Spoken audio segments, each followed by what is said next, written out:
नमस्कार मित्रों, career path जी के यूट्यूब चैनल पर आपका हार्दिक स्वागत। शुरू करते हैं 6 अगस्त से 10 अगस्त तक के करंट अफेयर्स को। तो पहला प्रश्न लेते हैं, एप्पल के बाद दुनिया का सबसे बड़ा दूसरा ब्रांड कौन बना है? रिलायंस इंडस्ट्रीज दूसरा सबसे बड़ा ब्रांड बन गया है और मुकेश अंबानी के नेतृत्व वाली रिलायंस इंडस्ट्रीज फ्यूचर ब्रांड सूचकांक 2020 में एप्पल के बाद दुनिया का सबसे बड़ा दूसरा ब्रांड बन चुका है। और रिलायंस इंडस्ट्रीज रिफाइनरी, खुदरा और दूरसंचार के क्षेत्र में काम करने वाली प्रमुख भारतीय कंपनी है और साथ ही मुकेश अंबानी दुनिया के चौथे सबसे अमीर व्यक्ति बन चुके हैं। दूसरा प्रश्न है, केनरा बैंक का शुद्ध लाभ कितने फीसद रहा है? ये बढ़ा है 23%। एकल आधार पर शुद्ध लाभ चालू अप्रैल जून तिमाही में 23.5% बढ़कर 406.24 करोड़ रुपए रहा है। 2019-20 की इसी तिमाही में बैंक को 329.07 करोड़ रुपए का शुद्ध लाभ हुआ। 1 अप्रैल 2020 को केनरा बैंक में सिंडिकेट बैंक का भी विलय हुआ था।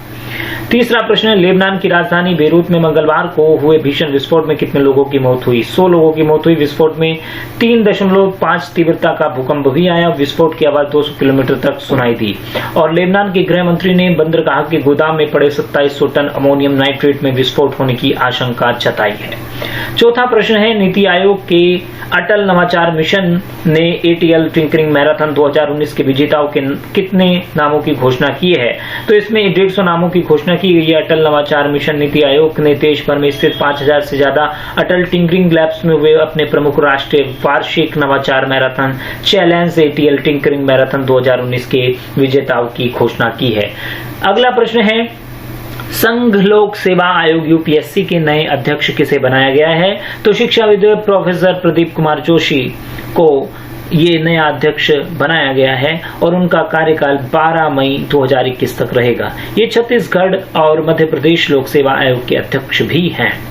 छठा प्रश्न है, जम्मू कश्मीर के नए उपराज्यपाल के रूप में किसे नियुक्त किया गया है? मनोज सिन्हा को नए उपराज्यपाल जम्मू कश्मीर के रूप में नियुक्त किया गया है। तो मनोज सिन्हा, जिनका जन्म 1 जुलाई 1959 को हुआ गाजीपुर उत्तर प्रदेश में, और ये विकास पुरुष के नाम से विख्यात हैं और इन्होंने अब गिरीश चंद्र मुर्मू के स्थान पर ये उपराज्यपाल बनाए गए हैं। सातवां प्रश्न लेते हैं, नए नियंत्रक और महालेखा परीक्षक कैग के रूप में किसे नियुक्त किया गया है? तो जम्मू कश्मीर के पूर्व उपराज्यपाल गिरीश चंद्र मुर्मू को नए नियंत्रक और महालेखा परीक्षक कैग के रूप में नियुक्त किया गया है। और 5 अगस्त 2020 को इन्होंने उपराज्यपाल के पद से इस्तीफा दिया था और ये गुजरात कैडर के पूर्व आईएएस अधिकारी हैं और पिछले वर्ष 29 अक्टूबर को इस केंद्र शासित प्रदेश के प्रथम एलजी के रूप में इन्होंने कार्यभार संभाला था। और 1985 बैच के आईएएस अधिकारी तो मुर्मू रहे हैं और साथ ही ये गुजरात में जब नरेंद्र मोदी मुख्यमंत्री थे तब इन्होंने उनके प्रधान सचिव के रूप में सेवाएं दी थी। अब थोड़ा कैग को जान लेते हैं कि कैग क्या करता है। कैग भारत के नियंत्रक एवं महालेखा परीक्षक कैग, तो ये इसका प्रावधान भारत के संविधान के भाग 5 के अंतर्गत अध्याय 5 में भारत के नियंत्रक एवं महालेखा परीक्षक का स्वतंत्र पद का प्रावधान है। संविधान के अनुच्छेद 148 से 151 में इसका उल्लेख किया गया है और कैग का कर्तव्य भारत के संविधान एवं संसद की विधियों के तहत वित्तीय प्रशासन को बनाए रखना है। कैग का कार्यकाल 6 वर्ष का होता है अथवा 65 वर्ष की आयु तक होता है। अगला प्रश्न लेते हैं, WTF स्पोर्ट्स ने ग्लोबल ब्रांड एम्बेसडर किसे नियुक्त किया है? सुरेश रैना और हरमनप्रीत को ये नियुक्त किया गया है। 9वां प्रश्न लेते हैं, 9 अगस्त 2020 को वीडियो कॉन्फ्रेंसिंग के माध्यम से एग्रीकल्चर इंफ्रास्ट्रक्चर फंड के तहत किस योजना का शुभारंभ किया गया? तो ये योजना या सुविधा है वित्त पोषण सुविधा, जो कृषि अवसंरचना कोष एग्रीकल्चर इंफ्रास्ट्रक्चर फंड के तहत की गई है और 1 लाख करोड़ रुपए की वित्त पोषण सुविधा का इसमें शुभारंभ किया गया है। और साथ ही पीएम किसान योजना के तहत 8.5 करोड़ किसानों को 17,000 करोड़ रुपए धनराशि की छठी किस्त भी जारी की गई है। 10वां प्रश्न है, सीआरपीएफ के नए महानिरीक्षक किसे नियुक्त किया गया है? तो ओडिशा कैडर के आईपीएस अधिकारी पीएस रानीपसे को नया सीआरपीएफ महानिरीक्षक नियुक्त किया गया है। 11वां प्रश्न है, भारतीय रेल ने 7 अगस्त को किसान रेल सेवा क्यों शुरू की? तो किसान रेल सेवा शुरू करने का उद्देश्य है फल और सब्जियों के माल वहन के लिए। तो भारतीय रेल ने 7 अगस्त को ये शुरू की है और ये देवलाली महाराष्ट्र से दानापुर बिहार के बीच में तोड़ेगी। 12वां प्रश्न है, वित्तीय प्रौद्योगिकी एवं सेवा कंपनी पेटीएम ने किसे अपने ऋण कारोबार का मुख्य अधिशासी अधिकारी CEO नियुक्त किया है? ये है भावेश गुप्ता। 13वां प्रश्न है, कोझिकोड हवाई अड्डे पर विमान दुर्घटना में कितने लोग मारे गए? इस विमान दुर्घटना में 18 लोग मारे गए और 149 घायल हुए। हादसे में मारे गए लोगों के परिवारों को 10-10 लाख रुपए तथा गंभीर रूप से घायलों को 2-2 लाख रुपए और मामूली घायलों को 50-50 हजार रुपए की अंतरिम राहत दिए जाने की घोषणा भी की गई है और यह मुआवजा केंद्र और केरल सरकार देगी।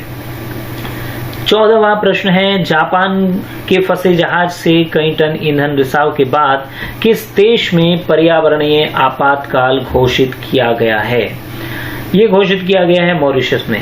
15वें प्रश्न की ओर बढ़ते हैं, सऊदी अरब ने किस देश को उधार पर तेल की आपूर्ति रोक दी है?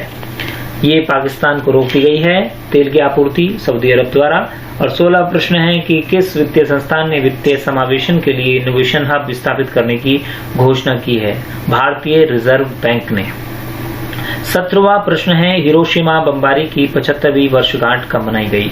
तो 6 अगस्त 2020 को 75वीं वर्षगांठ हिरोशिमा बमबारी की मनाई गई और यह दुखद घटना 6 अगस्त 1945 को अमेरिका द्वारा जापान शहर हिरोशिमा पर परमाणु बम गिराने से हुई थी और इसके 3 दिन बाद ही 9 अगस्त 1945 को नागासाकी पर अमेरिका ने दूसरा परमाणु बम गिराया था।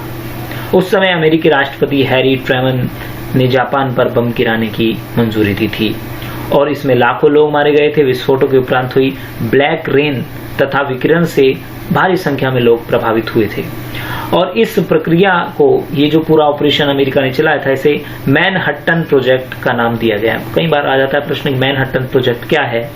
तो मैनहट्टन प्रोजेक्ट यही था कि जो 6 अगस्त 1945 को परमाणु बम गिराया गया था, 9 अगस्त 1945 को परमाणु बम जापान पर गिराया गया था, तो इस पूरे प्रोजेक्ट को मैनहट्टन प्रोजेक्ट का नाम दिया गया था। और हिरोशिमा पर गिराए गए बम का नाम रखा गया था लिटिल बॉय और नागासाकी पर गिराए गए बम का नाम रखा गया था फैटमैन। अगले प्रश्न की ओर बढ़ते हैं। अगला प्रश्न, ओडिशा ने आपदा प्रबंधन में कौन सी उपलब्धि हासिल की है?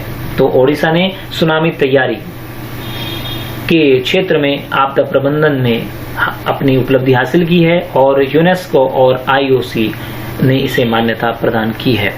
यह एक सामुदायिक प्रदर्शन आधारित कार्यक्रम है और इस कार्यक्रम को यूनेस्को के अंतर सरकारी समुद्र विज्ञान आयोग इंटरगवर्नमेंटल ओकेनोग्राफिक कमीशन IOC द्वारा सार्वजनिक सामुदायिक नेताओं और राष्ट्रीय और स्थानीय आपातकालीन प्रबंधन एजेंसियों के सक्रिय सहयोग के माध्यम से सुनामी तैयारियों को बढ़ावा देने के लिए शुरू किया गया है। 19वां प्रश्न, राष्ट्रीय हथकरघा दिवस कब मनाया गया? वस्त्र मंत्रालय द्वारा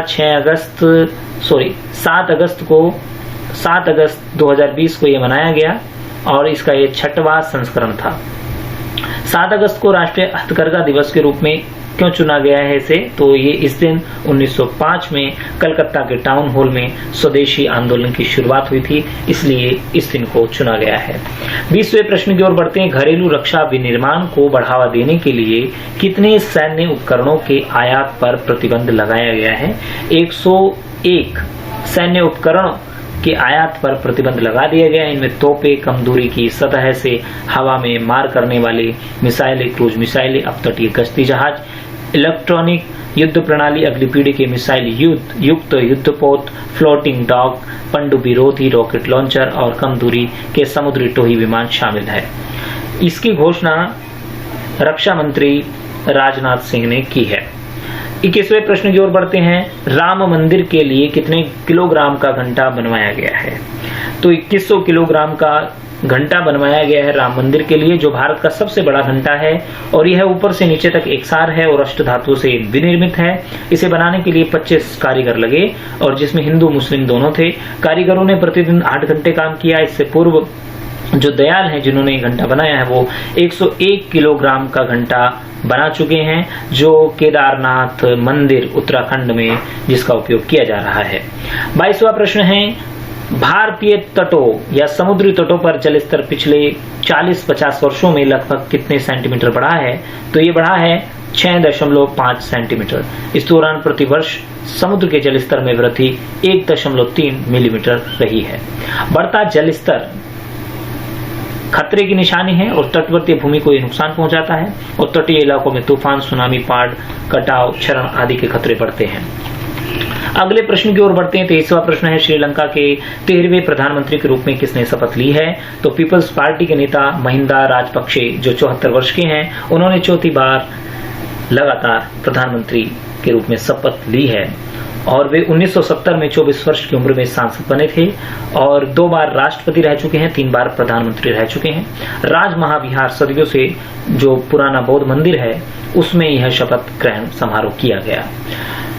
महात्मा गांधी के चश्मे की नीलामी किस देश में होगी? 24वां प्रश्न है और ये नीलामी होगी ब्रिटेन में। ऑनलाइन नीलामी होगी और ऑनलाइन नीलामी के माध्यम से ये चश्मा बेचा जाएगा। सोने की परत चढ़ा एक जोड़ी चश्मा, जिसके बारे में बताया जाता है कि इसे महात्मा गांधी ने पहना था। 1900 के दशक में उन्हें एक तोहफे के रूप में मिला था और इसकी अनुमानित कीमत 10,000 से 15,000 पाउंड के बीच रहने की उम्मीद है। 25वां प्रश्न लेते हैं। अंतर्राष्ट्रीय क्रिकेट परिषद आईसीसी द्वारा जारी नवीनतम टेस्ट रैंकिंग में टेस्ट बल्लेबाजों की सूची में शीर्ष पर कौन खिलाड़ी हैं? शीर्ष पर है स्टीव स्मिथ ऑस्ट्रेलिया के, दूसरे स्थान पर बने हुए विराट कोहली भारत से और केन विलियमसन न्यूजीलैंड के तीसरे स्थान पर बने हुए हैं। 26वां प्रश्न, आत्मनिर्भर भारत सप्ताह की शुरुआत कब से होगी और इसकी शुरुआत कौन करेगा? रक्षा मंत्री राजनाथ सिंह 10 अगस्त 2020 से इसकी शुरुआत करने जा रहे हैं। 27वां प्रश्न है, भारत ने किस देश के साथ सिंधु जल समझौता पर वर्चुअल बैठक का प्रस्ताव रखा है? तो ये प्रस्ताव रखा गया है पाकिस्तान के साथ।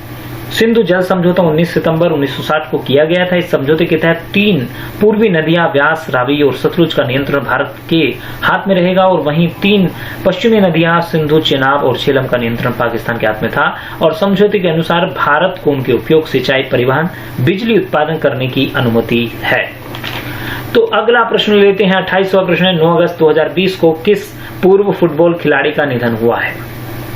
ये फुटबॉल खिलाड़ी हैं 40 वर्षीय मनितोवी सिंह, जो मोहन बागान फुटबॉल टीम के पूर्व कप्तान भी रह चुके हैं और ये 2003 से 2005 तक मोहन बागान टीम के लिए खेले। 29वां प्रश्न लेते हैं। नया रेलवे संग्रहालय कहाँ बनाया गया है? नया रेलवे संग्रहालय हुबली में बनाया गया है। रेल मंत्री पीयूष गोयल और संसदीय मामलों के मंत्री प्रहलाद जोशी ने रविवार 9 अगस्त 2020 को कॉन्फ्रेंसिंग के माध्यम से, वीडियो कॉन्फ्रेंसिंग के माध्यम से कर्नाटक के हुबली में बने रेलवे संग्रहालय को राष्ट्र को समर्पित किया। 30वां प्रश्न लेते हैं। अमेजिंग अयोध्या पुस्तक का लेखन किसने किया है? नीना रॉय ने अमेजिंग अयोध्या पुस्तक का लेखन किया है और इसके साथ ही अयोध्या के विषय में प्रामाणिक जानकारी प्राप्त होगी। पुस्तक का प्रकाशन हाउस ब्लूमबरी ने किया है। 31वां प्रश्न, या कहें कि प्रश्न विशेष, प्लाज्मा के अलावा कोरोना के उपचार में कार्ड ब्लड का इस्तेमाल करने की घोषणा किस राज्य ने की है? तो कार्ड ब्लड के उपयोग की घोषणा कोरोना के इलाज में पश्चिम बंगाल ने की है। पश्चिम बंगाल की मुख्यमंत्री ममता बनर्जी ने इसकी घोषणा की और कार्ड ब्लड ये नाभि रज्जु और गर्भनाल की रक्त वाहिकाओं में पाया जाता है और जन्म के बाद बच्चे की नाभि रज्जु काटकर एकत्र किया जाता है। इसमें रक्त बनाने वाली स्टेम कोशिकाएं होती हैं जो कुछ रक्त और प्रतिरक्षा प्रणाली विकारों के इलाज में उपयोगी मानी जाती है। कार्ड ब्लड का उपयोग उसी तरह किया जाता है जैसे हेमटोपोइएटिक स्टेम सेल प्रत्यारोपण का उपयोग विभिन्न रक्त कैंसर के लिए विकिरण उपचार के बाद अस्थि मज्जा को पुनर्गठित करने के लिए किया जाता है। कार्ड ब्लड रक्त में पाए जाने वाले सभी तत्वों से मिलकर बना होता है, जिनमें लाल रक्त कोशिकाएं, श्वेत रक्त कोशिकाएं, प्लाज्मा, प्लेटलेट्स आदि शामिल होते हैं। कार्ड ब्लड का उपयोग उन लोगों में प्रत्यारोपण के लिए किया जा सकता है जिन्हें इन रक्त बनाने वाली कोशिकाओं के पुनर्जनन की आवश्यकता होती है। कार्ड ब्लड रक्त में पाए जाने वाले सभी तत्वों से मिलकर बना होता है, जिनमें लाल रक्त कोशिकाएं, कोशिकाएं, श्वेत रक्त कोशिकाएं, प्लाज्मा, प्लेटलेट्स आदि शामिल होती हैं और कार्ड ब्लड को एकत्रित करने के बाद इसे जमा कर कई वर्षों तक सुरक्षित रूप से संग्रहित किया जा सकता है। कार्ड ब्लड को जमाने या फ्रीजिंग की विधि को क्रायो प्रिजर्वेशन कहा जाता है और कोशिकाओं की अखंडता को बनाए रखने के लिए बहुत महत्वपूर्ण होती है। एकत्रित कार्ड ब्लड क्रायो प्रिजर्व होता है जो फिर से भविष्य में प्रत्यारोपण के लिए कार्ड ब्लड बैंक में संग्रहित किया जा सकता है। आमतौर पर कार्ड ब्लड संग्रह में स्टेम सेल रिकवरी की उच्च दर सुनिश्चित करने के लिए क्रायो प्रिजर्वेशन से पहले लाल रक्त कोशिकाओं को नष्ट कर दिया जाता है। तो आज इसके साथ ही अब आज का अंक समाप्त करते हैं। आज का अंक आपको कैसा लगा इसके विषय में कमेंट बॉक्स में अवश्य लिखें। चैनल को लाइक, शेयर और सब्सक्राइब करना ना भूलें। धन्यवाद।